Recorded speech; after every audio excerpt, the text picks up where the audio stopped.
Thank you. Hi, everyone. Welcome to You Make the Call. Dick Jarvis with my co-host, Barry Sinewitz. Welcoming you, all of you. I hope you're enjoying the day today. It was kind of a cool, overcast day, but at least it was cool. Oh, it was beautiful. But anyway, I hope you're watching, and we got a lot to talk about tonight. And I'm going to start it off because we have a packed agenda tonight. I hope we can get to all the issues. Maybe we can, maybe we can't, but we need to do everything and give every issue, really some kind of worth to it. So we don't want to rush through anything.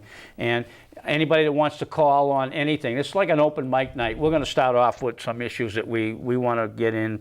But anybody that wants to call on any issue is fine with us. 978-977-0570. Please give us a call if you want to join in on anything. But before we get into the issues, I just want to say, from the public information type of segment of the program, don't forget International Festival this weekend at Peabody Square, and I think it's it's Sunday, I think. Yeah, the weather's supposed to be beautiful. Yeah. So the 16th. So it's always a big thing for Peabody, and a lot of people there. So don't forget that. I'd be remiss if I didn't. I know we hold accountable. I don't want to say criticize as much as hold accountable a lot of our elected officials when we think they're not doing the right thing for all of us.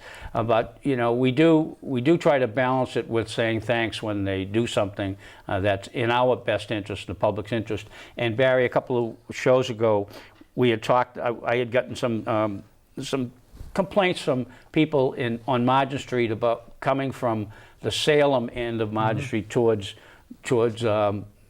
going towards Danvers, that they couldn't see a light on the corner of Margin, and where the variety store is, the Gardner Street variety store. I remember. And the thing is that because an overhanging tree limb was there and they couldn't see, and they felt it was a public safety hazard. I guess a couple of people almost got hit because there was a red light and people coming from Salem driving didn't see it.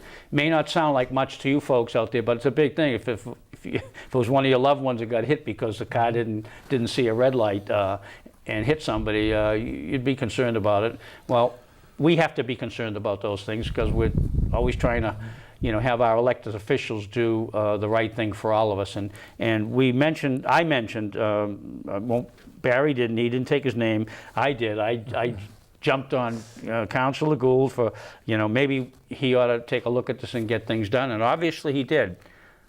He didn't brag about it, didn't say anything about it, but guess what? I drove by there on the way here tonight.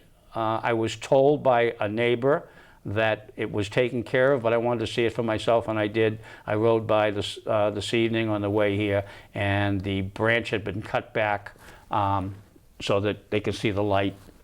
So thank you, Councilor Gould, for that. Thank you. Okay. Good job, Tom. And I also wanted to mention before we get into the first issue is that in case people did not see it, the results of the primaries on the state level. I just wanted, there's just a couple, take a minute. Republican Governor Charlie Baker won by a landslide over another candidate within the party, his party, Scott Lively. Democratic Secretary of State Bill Galvin easily defeated another Democrat in the primary, Josh Zakem. In the lieutenant governor's race, and yes, Jimmy Tingle did lose. Oh. Okay, comedian Jimmy Tingle did lose. No laughing matter. But lieutenant governor's race, Democratic candidate Quentin Palfrey. Interesting name. We got two candidates for the lieutenant governor. Interesting names: Jimmy Tingle and Quentin Palfrey, or Palfrey, I guess. Never heard of him. I heard of Tingle. But Tingle got beat by about 20 points, I guess. That's a slaughter. Republican Jeff Deal will oppose Democratic Senator Elizabeth Warren in the November 6th final. And closer to home on our area here, our Congressman, Democrat Seth Moulton, will square off against Republican challenger Joseph Schneider. in November 6th. That's Tuesday, November 6th. So that's an update on what happened on the state elections. I wanted to make sure that everybody who didn't see them got an idea of what happened. Did you vote? You know something, it's the first time in so many years, I can't remember the last time I missed a vote, and I did not vote this time. I've had car problems, as you know, and I was tired of walking all over the place. I still haven't got my car back, so I just didn't want to walk anymore. I was walking everywhere, so I got a little tired, I guess. Okay. I just said, you know. You're excused. Well, no, it is. First I mean, time in 50 years, you know, maybe? I'm pounding everybody out there that they ought to go out and vote, and I don't go vote, so I apologize. But at least I told the truth. I didn't vote, and it was because I was just, you know, for 4 days I just walked everywhere. And if I wanted to go anywhere, I didn't ask anybody for rides. I just walked myself. And I know that some of you saw me because I got a lot of beeps when I walked down to Metro Bowl. From my house to Bowl the other night on Monday night, I got a lot of beeps from people. No rides, only beeps. Yeah, I didn't get any. Well, they asked me if I wanted a ride. A few of them did. They pulled over, and I said, "No, go ahead. I'm fine."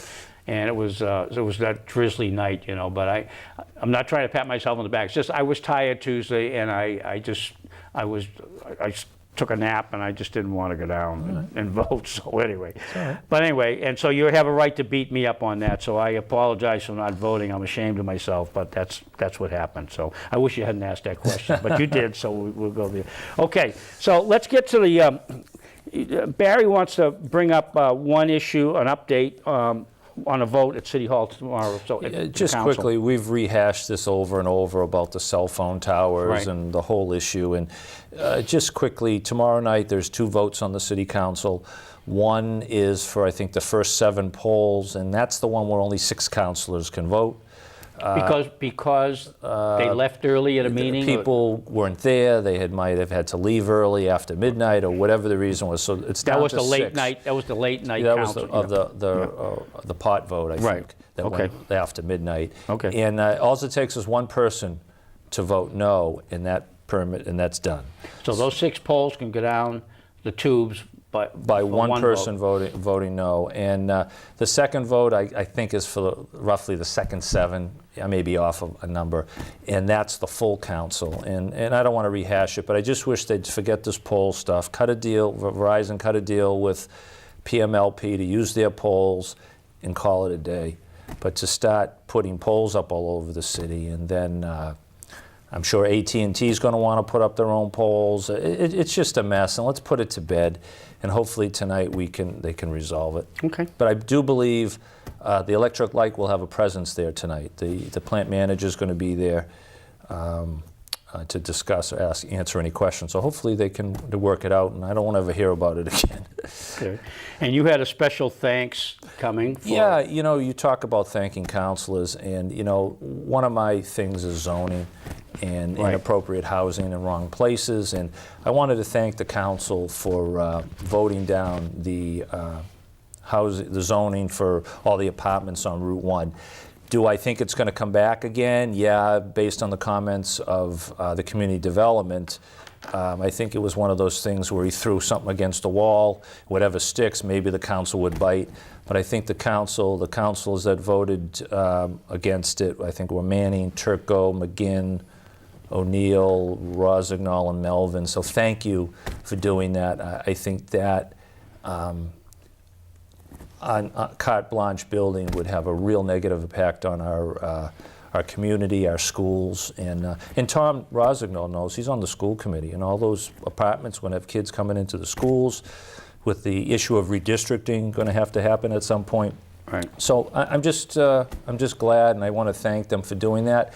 If it comes back in another shape or form, you know, I hope they stay the course, and you know, because we do have to meet that 40B, and by just doing, you know, 10%, let them do a full. Don't change the zoning. If they want to build a 40B, go ahead and build it, and which is much more stricter cost. You know, it's interesting. I know our viewers. I had a couple of viewers say they know what 40B is, but they don't really understand it very much. and they you know, they said we should explain it just exactly what it is, and it's interesting. And because people say, well, how can the state override local zoning issues and ordinances? Okay, and I agree with that, but I also, I mean, it's a catch-22 here. As much as I'm very much in favor of the city of Peabody running its own affairs without interference from the state, okay, I do realize under this 40B, I don't like it very much, but I understand if cities and towns made a conscientious effort to get to 10% and didn't, you know, go like this to the state, you know, I'd agree with I would agree with keeping the state out of our business.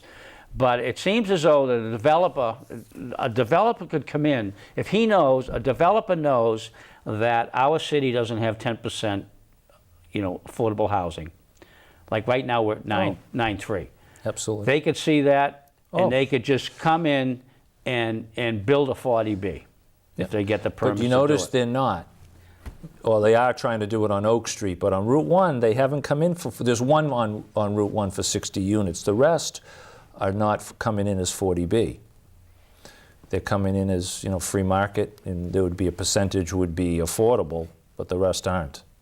Well, so okay, so we can get in it, but I just wanted to mention to people that's what the 40B law is. So that allows the state to come in and override our local ordinances, because it gives the state the right to come into a community and just say, you're not fulfilling your obligation to 40B. There's money involved in all of this, you know. Absolutely. So the thing is, so therefore, we're going to allow a developer to come in and build apartments at, you know, affordable housing, and without any, the city can't do anything about it. So cities are pushing back a little bit, as you just mentioned, because they're not building as many. Yeah. There's a tug of war going on here, but that's. My point of mentioning is that's how a developer can come in and do that, because our city is not up to 10%, and that gives them the right to come in and build if they get the permits. And it supersedes our zoning. And it supersedes our zoning, that's so right. What's happening, it looks like I read an article on Oak Street where the city now is pushing back whether they have any clout to stop it, but in the reasons they're talking about, fire apparatus can't get in there, flooding, all legitimate concerns. But then I look at the apartments that they want to put behind latitudes. I mean, you can't apply one and not the other. Right. That's in a wetlands, a flood zone. There's a compost site less than 100 yards next to it, because I go to latitudes and I was out at the gym and I said, what is that god-awful smell? And then first thing I thought is they're going to put apartments there. So there's a place that shouldn't have apartments, and they want the zoning to change it and put apartments there. So I hope there's a standard that's applied to Oak Street that's applied to Route 1 if they do come back and make amendments to that zoning. I mean, that's a good point. That's a real valid point, because in case viewers don't realize it, down on Oak Street where the Elks building is, the Elks had sold that building a number of years ago to a developer, and at the time they signed a purchase and sale agreement, but I guess it wasn't there wasn't a date, a sell-by date added to the contract. And what happened is now, because the property values and land values have increased so much over the last 7 or 8 years, now you know, the Elks does not want to sell. They want this thing null and void, because obviously, you know, there's an issue about supposedly their membership growing and times have changed for them and all that. But you know, I think it's more. I mean, to be honest, to everybody out there watching, I would think that it's more about the fact that their property is much is not the value of it now is much higher than it was, and that they wouldn't benefit. They're not benefiting from the increased value in property right now because they have a sale and purchase and sales agreement, and they're bound by whatever that money that they agreed to sell it. But because all of the values have gone up, I mean, they're going to lose hundreds of thousands of dollars. And I don't even know how, Dick, I don't even know how that project got to where it was, because originally I thought it was 23 or 24 townhouses. And somebody put up a fight and told the developer, no way you're building that here. So the developer says, no problem, and he goes to the state and files for a 40B, which supersedes our zoning. So instead of having 24 units, you have a potential of 80 apartment buildings. Plus with those townhouses as well. Oh yeah, there's a little. There's going to be 2 buildings section there now. And I don't know how many children there'll be in there, but they're building 3 bedrooms, 2 bedrooms. So that's Ward 2. That's into the Welch School, which is already overcrowded. So not a smart move. You know, I think, you know, sometimes you have to understand the environment you're in. And just, I had the same thing with Birchill. I was worried that if I fought them too hard, that he could turn around and he could have put apartment buildings in there under 40B, 15 acres of land. So I could only push so far. So you have to understand your environment before you take a hardline stance against somebody. So let's see what happens. Hopefully they can work it out. And it's too bad for the Elks. That's a tough hit to take on the resale value. Well, you know, the truth be told, obviously we won't mention names, but let's just say, you know, an average, you and I couldn't demand that that developer doesn't build those projects down there. It has to be someone with some influence and all that. So I'll leave it up to your imagination of where do you think that is. But the thing is that the politicos got involved, and because they're, you know, they're politically, you know, connected. They're driving the bus here, just like with the cell phone, you know, the towers and where to place it and everything. It's all political. Another mess. You know, so in other words, some of our elected officials and politicos with deep reaches into the you know, the political system here in Peabody are not doing any of us any favors. We've talked about this all the time on the show. Some of these guys, you know, it's so individual person agendas rather than for all of us. I mean, there's too many people in our elected official system in this city that just everything's about personal agendas or whatever. But what's lacking? No, it's lacking. I understand the need for some housing, okay? Properly done, proper parking, runoff, and not, you know, building and rocks and ledge. But there seems to be, they need a coherent plan. Just to open up all Route 1 doesn't make any sense, because you don't even know what the impact could be. And, you know, Oak Street's an issue. And then all these little developments in the downtown that it just seems to be a little all over the place. Remember all the flooding? I mean, the reason this is important, folks, is because, you know, we need people who are forward-thinking and kind of have a history of what's been going on in Peabody and understand the impacts, as you say, of all these developments and whatnot. I mean, if I'm not mistaken, a lot of the water running down into the city of Peabody during these you know, 100-year floods that we've suffered over the years came right down Lowell Street from West Peabody. Yeah, absolutely. And so if we're going to start, you know, opening up more avenues, tunnels for this water to run through, I mean, we're going to be back in the so the culverts that we built, they'll help, you know, the culverts that have been built under downtown Peabody are going to help, but they're not going to stop this water. I mean, we had some water on Foster Street this last storm.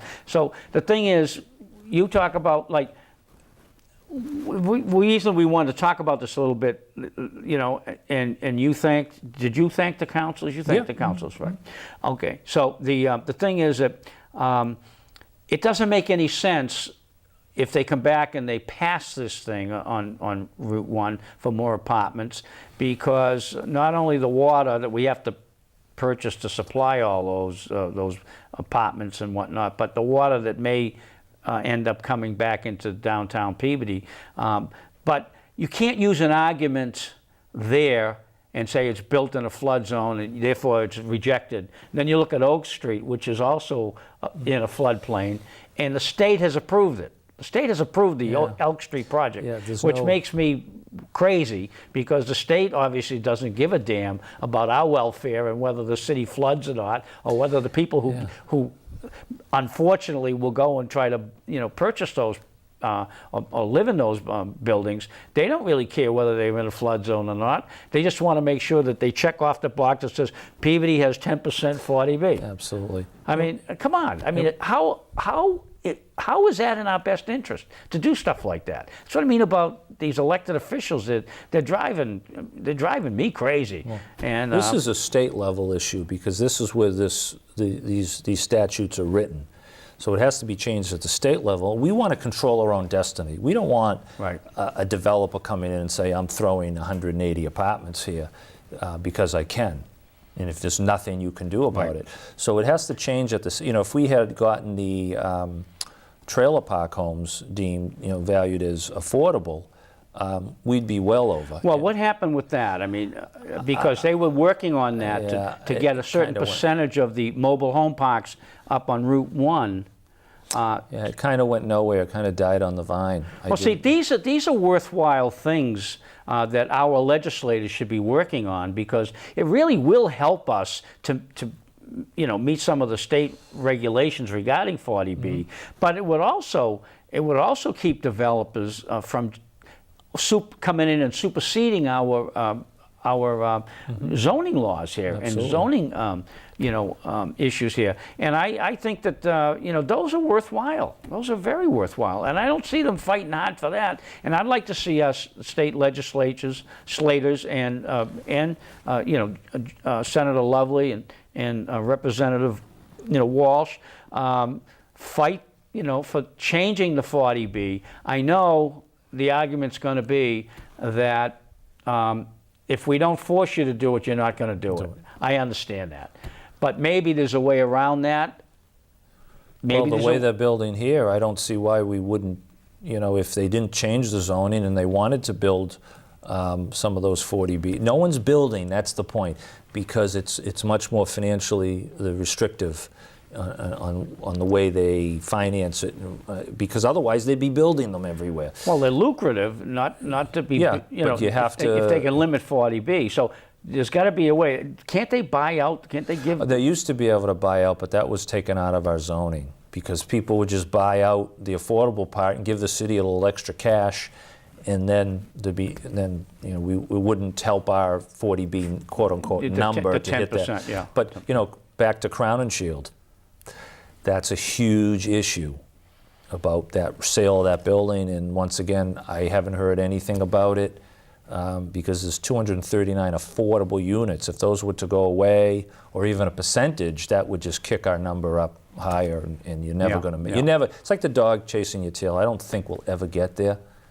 You would have to have some huge developments. However, and we can't afford huge development in this city. No. Cannot, as we've talked about. We really cannot. We're try to get out of your driveways now, and geez, I mean, coming from West Peabody down to Peabody Square, you folks in West Peabody know, how long does it take you to get here? Come on. I can't even get out of my driveway. I back out, I'm there like sometimes a couple of minutes. And down the end of Margin Street, they back up past my house, and I got to wait till all the, it's crazy. I mean, the city is just loaded with traffic, and I don't think, a real big build out anymore. I don't think there's much space anyway, but no, there's plenty. yeah. According to the geniuses at City Hall. I told you there's a real easy way to limit development in residential areas. Right now, our minimum lot size is 20,000. Raise it to 30, 35,000. That cuts back the lot size. It limits development, and you probably wouldn't get Stonegate being built in South Peabody, because the numbers wouldn't work. And the worst thing that happens, you keep it as open space. Is that so bad? No. But you know, these are decisions But then that are there'd be made. developers and lawyers that who need income, and they wouldn't That's a benefit. different So, discussion. I mean, that's up to us, all us folks out there, all you folks watching and us here. We have to give our hard-earned tax dollars to make sure that the developers and lawyers in the city can make money. I'm a little concerned about that getting out of hand again, because one time, back 20 years ago or so, I mean, this city was known for being in the pocket of developers. They sold out to developers, and it kind of died down for a while, and then all of a sudden it's rearing its ugly head again, and to our detriment. So I hope that I hope this doesn't happen. I hope some of the councilors reject some of these projects. It's not anti-development. It's just, I think it's anti-overdevelopment, intrusive development, and development that's out of character of the neighborhood. Where has that gone? At one time in the bylaws and whatnot, you can't build things that are out of character with a neighborhood. Mm-hmm. Okay, and the thing is, I don't see any councilors stepping forward and saying that, unless there's some kind of a personal agenda there or whatnot. But like at Oak Street, that's going to be a 5-story building.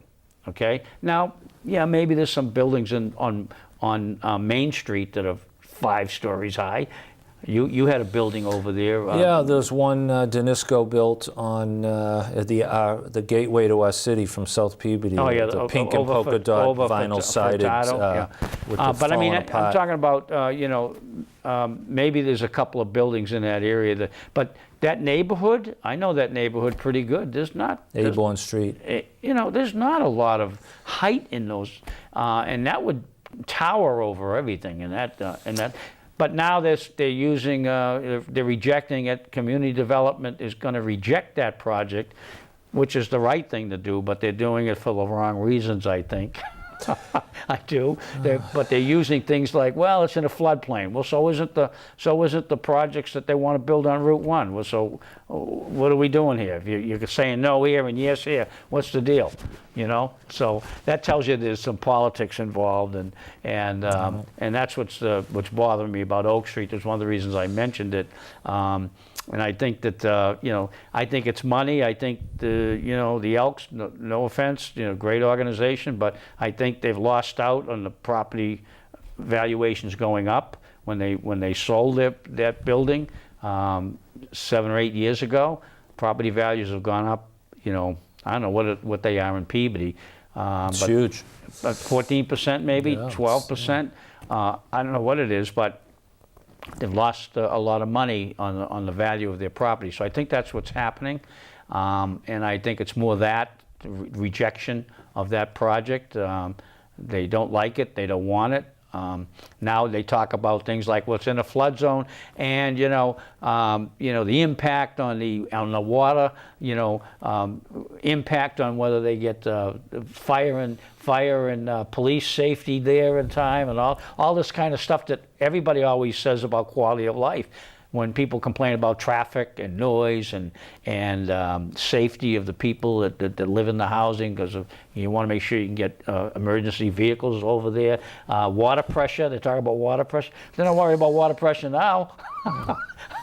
Like I told you, I can't put on my washing machine and my shower at the same time.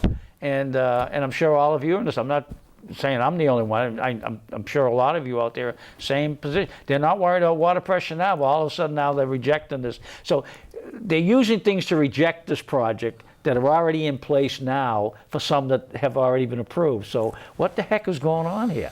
So I don't know. They must think we're all stupid. The saga continues. Yeah, and I just wish they'd treat all of us. I get a news flash for some of our elected officials.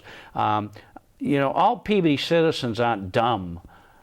They need to be treated with respect and dignity, and part of that is they have a right to know what you're doing and what you're not doing. After all, we pay the bills, right? They take the bills out of our pocket, so we have a right to know. But they treat us like they don't want us to know anything. They hide everything. Don't tell the public. Well, I don't know what they think we're going to do. Run down there with MK. Well, you know, we don't do that, but yeah, I get what you're saying. but it's crazy. What are we going to do? You know, maybe we'll vote them out the next time you go to the polls. That's a real threat. But other than that, I mean, we have a call.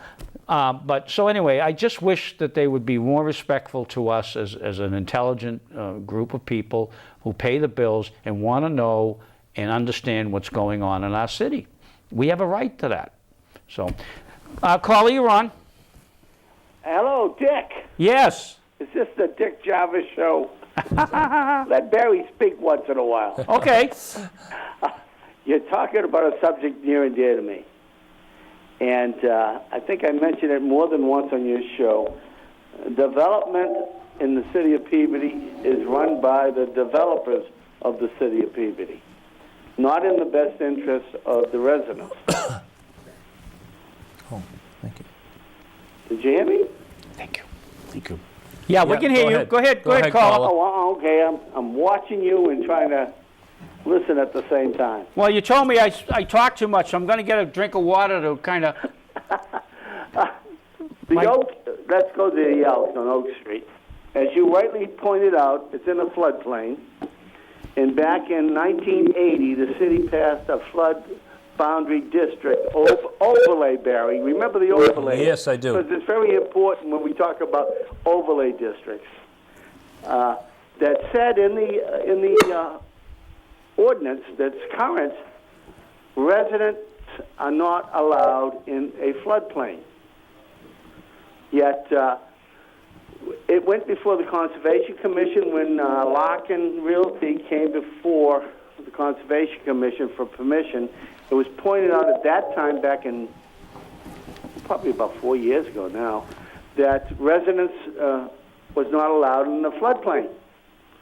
And that was when they were trying to put the townhouses up.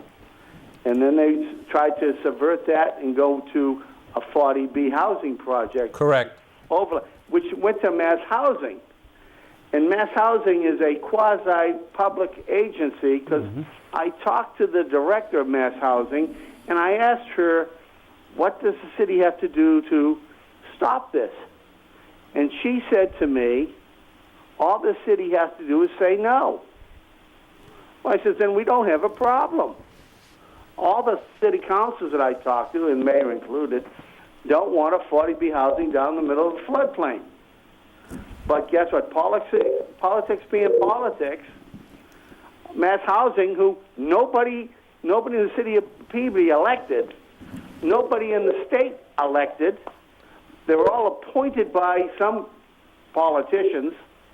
They said it's okay to build 40B housing down there.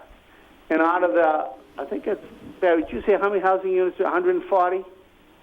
Something like that? Where is that? 80. On Oak? Oh, 80. 80, yeah. units. On Oak Street, yeah. Only 20 of them are going to be affordable. And if you looked at the Salem News, it's like $1,300 a month for a studio.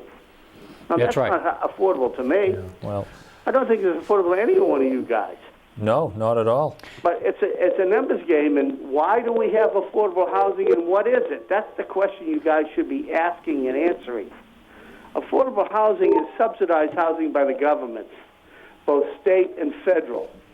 Has nothing to do with affordability, because in most affordable housing we have in the state and in the city are mobile homes.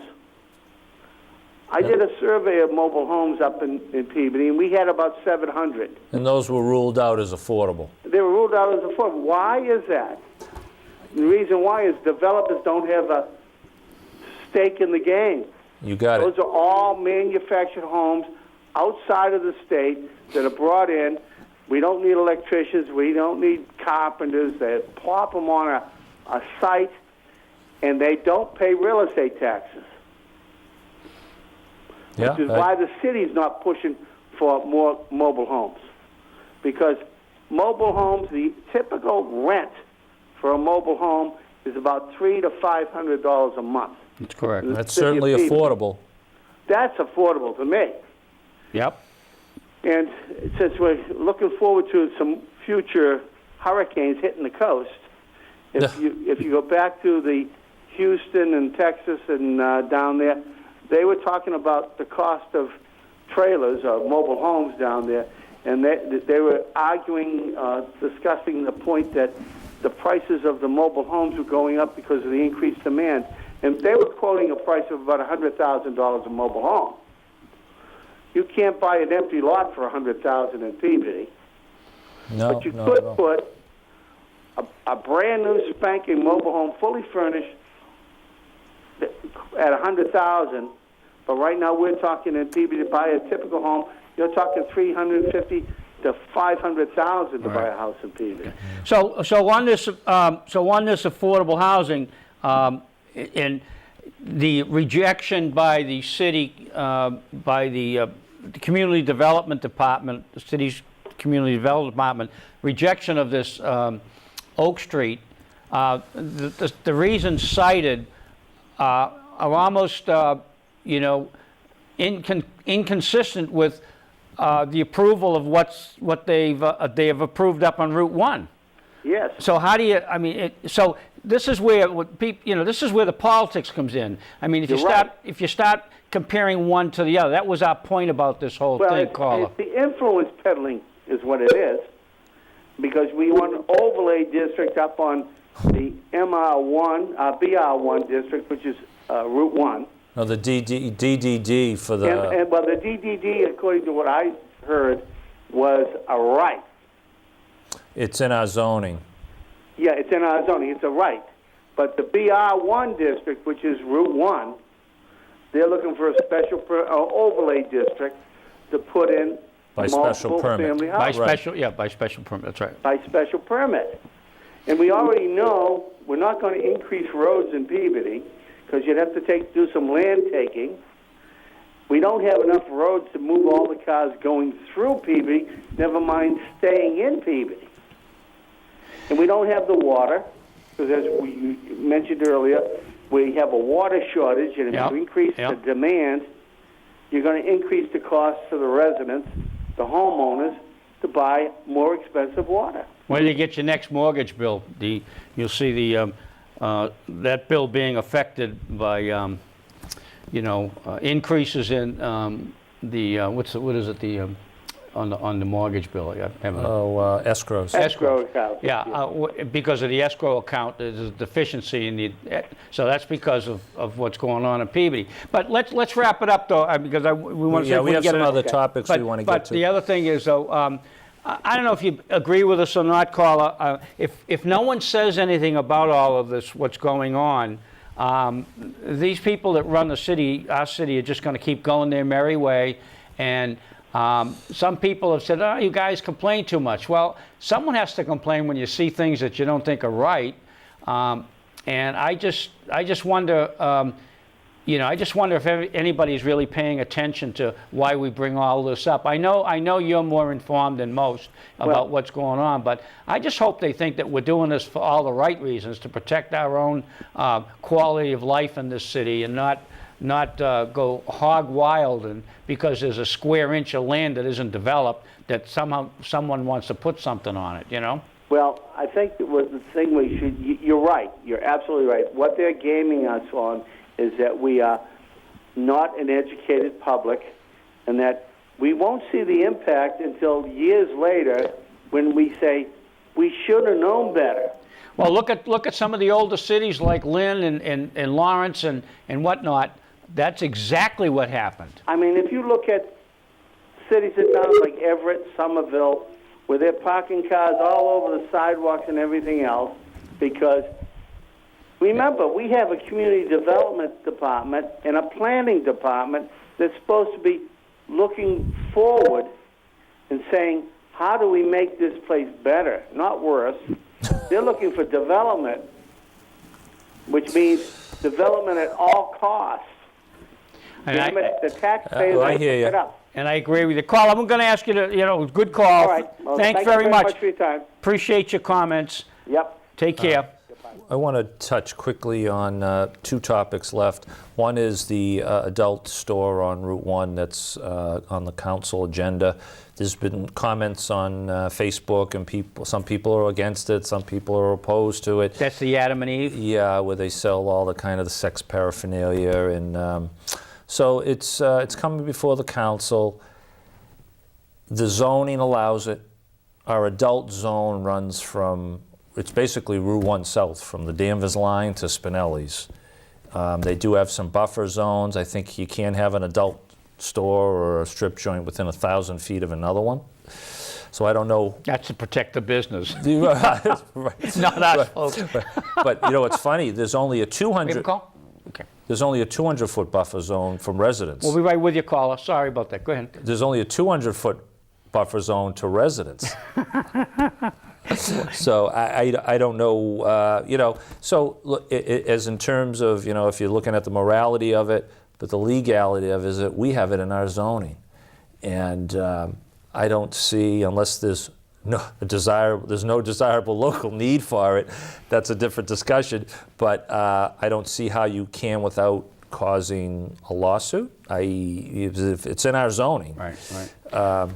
Can we take this call? Go ahead. Caller, you're on. Caller? Am I on the air? Yes. Yes, you are. Wow, I have been waiting forever to get on my favorite show in Peabody. Well, I just want to let you know we watered the plant tonight, just so you'll know. Does it look... First off, Barry, you should take Dick to Savers, get him a jacket. I was too hot today. I didn't want to... Is there a Savers in Peabody? I know there's one in the Danvers. I wouldn't have wore a jacket tonight. I'm changing my image. I'm not going to wear jackets anymore. Really? Yeah.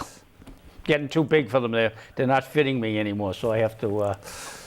I'm getting too fat for it, so... Wow.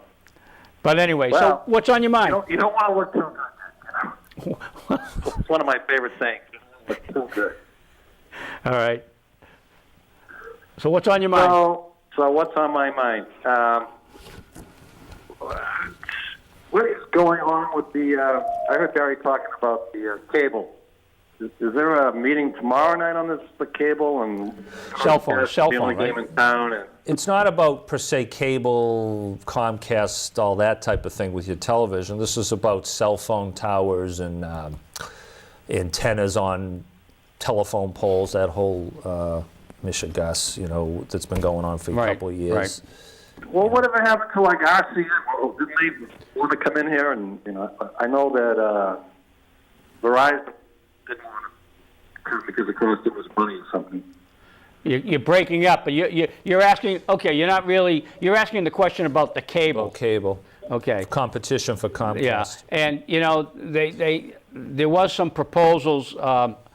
I think there was a couple of people. I know there was a candidate for electric light a couple of years ago that brought up the fact that Peabody could possibly have their own cable. And Yeah, right. and so the thing is, sounded very exciting. I believe very handsome man. I'm sorry, I didn't hear that. Was, You're breaking up, so. Ray Melville. Well, I'm not. What I'm saying is, I mentioned in the name. Yeah, Ray Melville was the guy that ran for electric light, and he ran on that platform, and everybody got excited about it. I know for a fact that he has tried to introduce it through the administration, and it hasn't gone anywhere, as far as I know. I mean, he shared his thoughts with the administration of the city, and hopefully he thought that would generate some discussion between electric light and and city officials and whatnot, and all that kind of stuff, and it just didn't. All right, we're going to have to put this on the ballot. Speaking of ballot, Well, I think I did vote. And when I walked into and I didn't, the barn, I walked to the barn to vote, I said, Republican, and they looked at me like I had 17 heads. Well, I wouldn't be bragging about so much what your party affiliation is these days, because It took him a half an hour to find the ballot. well, and they shouldn't ditch the Republican ballots, but I think a lot of Republicans are running the other way with the way this guy is conducting You know himself. how they have drop-down feelings and stuff? That the Republican ballots were stuffed under the drop-down feeling. What does that tell you? Um, How about going down the tube. how about the Republicans looking in the mirror and saying, why don't we field some decent candidates and get people in there that have? I mean, look what they did to poor McCain. Okay, the accolades are coming now, but how come they didn't come when he was alive? For God's sakes, you know. I don't know. That's. I mean, no, it's so symptomatic of the Republicans. They're two-faced. They really are, and you know. I'm just disappointed. I just thought they might, you know, if they got the mantle of leadership, and I thought they might do more with it. And I'm disappointed they haven't, quite honestly. And it seems like no. How's your 401k? Oh, you don't have a 401k. You work for the state. You work for the Big Dick. Who does? Who works for the You state? did, the Big Dick. Oh yeah, of course. $20 billion for the Big Dick, and you're going to complain about Republicans? Come on, man. Well, let me just refresh your memory. I know that your memory's going sometimes. You know, you got a worse memory than me. Who was governor through about half of that project? Bill Wells. You bet your life, baby. No. Salucci was part of it because he's Italian. because the transportation secretary was a Republican, and so they had a lot of, believe me, they got just as many people employed in that project as the Democrats did. In fact, probably more. And the traffic is so much better now. Well, that we can't debate. Well, now that's only a Republican thing. They're the ones who got the traffic. So we got a call? Okay. But anyway, so I'm just disappointed in your president, you know, our president, I should say. I just think, you know, there's just too much craziness in his way of doing business. I just don't think he's presidential. I want to like him, I do, but I'm having a hard time. I really am. How about you? What do you think? But Cory Booker and Hiawatha, the Pocahontas, they're normal. Well, that comment she made, where all law enforcement is corrupt. I've talked to some police officers and veterans. She's lost quite a bit of support in that community. That, you know, Trump may say ridiculous things, but what she said is idiotic. Okay, Barry, take him to Savers. What? If there's a tree in Savers, get a better tree or a bush or a burning bush would be good. All right. All right, caller. Thank you. Thanks for calling. Always good to hear from you. Later. Take care. Bye. Okay, we have another caller. Okay, Josiah. Okay. Caller, you're on. Hello? Is he gone? Okay, he's here. Caller, or she's here. Caller, you're on. Hello? Well, we'll see if we can get it. Maybe it. All right, On? Okay. So The caller's gone. If you want to call back, we got 10 minutes, so we'll have to hear from you. I want to move on in something that's talk about the MCAS scores for the high school that have not been released yet from the administration. I think a couple of weeks ago, the results from the MCAS test came back, and we haven't heard anything yet. And they were supposed to release them to the public, I think as of yesterday, but the state has delayed that. And this is a critical issue in our schools, in our high school. Would you hold that? Yeah, we'll get back. Caller, are you there? Hey, Dick, Barry, how are you? Yes, how are you? Good. Well, it's funny that you were talking about the schools. Barry, I have a question for you. Yes. The school budget is what percentage of the city budget? It's over 50%. I was going to say 48 or No. something like that. Okay. So what happens is it was about 75 million, but what they've done is they've separated out the vocational school, which is 4 million, which puts it up to almost 80. Then they've put nurses on the city side. There's a lot of things going on the city side, so it's over. I would say it's over 50%. Okay. So can you explain to me why the last 3 school committee meetings have been, on average, about 26 minutes?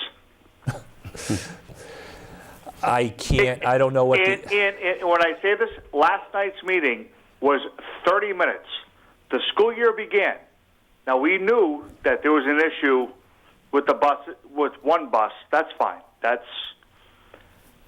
But half of the city's budget, and coming into September, is when everything goes, full board, right? That's when you want to make sure that you have staffing and everything's go.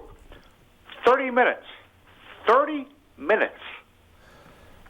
So I've heard about the busing issue. I don't know who handles that, if it's the business manager, why it wasn't addressed. Have they had these in the past? I just don't know if there's been issues like that. Well, no, it seemed like it was like a one-off, which is fine, but it was never brought up last night. That's strange. Yeah, Well, exactly. Yeah. Everything must be hunky-dory. That's all I can. Yeah, right. Exactly. And Thank you, Dick. Yep. And the thing is that not only that, but been around this game long enough to know if there's like, for instance, an issue like Barry brought up, MCAS scores. Yep. If they're out. If they're available, but when you go, anybody goes to find out about them, everything is locked down like you're in solitary confinement. You can't get any information. Absolutely. That causes more questions, than it answers. In fact, when things are not divulged to the public, which is one of the reasons I mentioned the comment I made earlier, that I wish these elected officials wouldn't treat us citizens like we weren't to be trusted with information, or we just aren't bright enough to, we deserve that information. We pay to get that information. If you're a parent, you deserve that information. But it seems to me, because they're not forthcoming with those marks, they're trying to manipulate how they want to present it. Well, sure. Until we get those scores, but look, this is so critical to our community. Everybody's sitting there bragging about our property values. But if our school, high school, look at all the elementary schools and the middle school are levels 1 and 2. What is going on at the high school that we can't solve this problem? We had a superintendent for 3 years. We were in level 3 for 3 years, the interim. So now Kara, we all want her to succeed. Mm-hmm. That's the value of the community, our school system. And so I don't know what those scores are. And you're probably right, Dick, that if they were wonderful scores, they would be everywhere. If they're not, that's fine. Let us know what they are. But what is what are you going to do to solve the problem? And, I hear, some elected officials say, oh, I'm staying positive. I don't want to hear positive. I don't care if it's negative, positive. I want results. And Kara has her hands full, a lot of pressure, and I hope that she makes the necessary changes to solve what the problems are up there. Because why is it the rest of the city, the rest of the schools, and then it funnels in there, then it goes down. Yep. And it's a serious issue, because another thing you have to remember is if you have a child that's of college age, and I just went through this, and he's trying to go to an upper tier college, and you're coming from a level 3 high school, even though you're in APs and you're doing great, you're going to have a very difficult time hitting an Ivy League school, a BC, a BU, if you're a jock, whatever, you might have a shot. And those are serious issues, and some people don't realize it until your child gets there. You're competing against other high schools. And those are important issues that have to be dealt with, and you take it head on. You don't just ignore it. So if we have a problem, let's face it and start to improve it. But to keep somebody on for 3 years who didn't improve the situation, why? I have no clue. I have no clue. We can't give you, Colin, we can't give you a real reason why these meetings are lasting less than an hour or 45 minutes. But I guess the cynicism in me is that there's nothing to talk about, everything is great. Well, when you think about all the planning that goes in Dick and Barry, you both know this, right? Planning going into it, there's a lot that, in fairness to whoever the superintendent is in Kara now, like all summer, you're planning on, you would think that you would want to know that this elementary school is over-enrolled or this one is under-enrolled. Or the high school has, and then all of a sudden in, say December, we have to realize that, the Welch School, let's just say, for example, there's too many students at the Welch School. Well, did you know that in August? Or did it just pop up to you? You walked around in November. They don't want to address redistricting. That's the bottom line. Of course not, because exactly. But those are hard issues, and you have to, once again, if you don't take it head on, you can ignore it, and then the policy is to put apartments all over Route 1, and how many more kids are going to go into our schools into West, because you're going to redistrict them west. You got to, we all want the city to succeed. We want our schools to be the best that we can. So if we're critical, we're not critical to saying, hey, I want to see you fail. That's not what it's about. And this school issue, and maybe we're wrong. Maybe the scores are going to come out and they're great. And then I'll go run up and give Kara a big hug.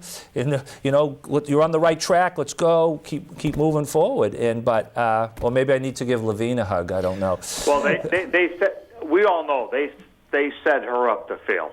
But one other thing. They did. I mean, they need a fall guy. Where's Herb? Is Herb around? Anybody seen him? I'm sure. I don't know. I'm sure he's helping. He's got to. All I know is that I just think in politics, and you were elected official. You're familiar with this. You have to be. Politicians are out ahead of the curve when things are coming out rosy. They're all in the papers and waving, and they're all getting their names in the papers. But when things don't come out rosy, they usually all kind of, formation around what the issue is and don't let anybody know about it. You know what I mean? And that seems to be what's going on with the MCAS scores. I think they've circled the wagons, and they're trying to manipulate the information that comes out.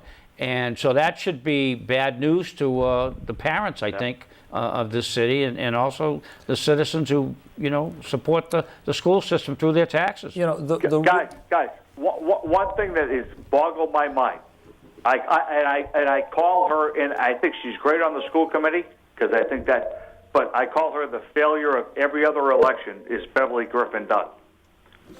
For the last year, they've been talking about adding a bus stop at Prudential Heights. That's the discussion. And she has been against that. Like somehow that is going to cost. Every winter, go down Lowell Street in the way it's plowed. And for some reason, that's her stake in the ground. Like, no, we can't, because God forbid we cannot add 2 cents to the school budget, yet she votes for yada, yada, yada, yada, all this other stuff. It boggles my mind, and nobody questions her. I don't know. It's a microcosm. What you say is very true, but the majority of people don't question any of our elected officials on their votes on the council. Right. They don't question their opinions on, why they aren't doing more to improve the quality of life and the safety of our residents and whatnot. Just a little issue like this. It seems like a little issue, but it's not. It's not a little issue to those people who live in Presidential Heights. Right. Okay? But for an elected official just to, deflect it and not do anything about it because, what is that about? They don't, thank you. They don't care about whether it works or not. I don't know. Which is why Barry has to come back. Come back, Barry. We got to get going. We got about 30 seconds, Yeah. but thanks for the call. We appreciate it. And just to say this, thank you. Those results will be out soon. So we're going to have, I'm assuming we'll have future shows more to talk about this again. Wrap it up? Okay. Okay, you want to, thanks. Good job. No. We got to wrap it up, folks. Thanks for joining us tonight. Thanks for the callers. We appreciate it. And hopefully we'll see you in a couple of weeks and keep pounding us. We're going to keep pounding away and see if we can get some things done for everybody. We appreciate it. Thanks a lot.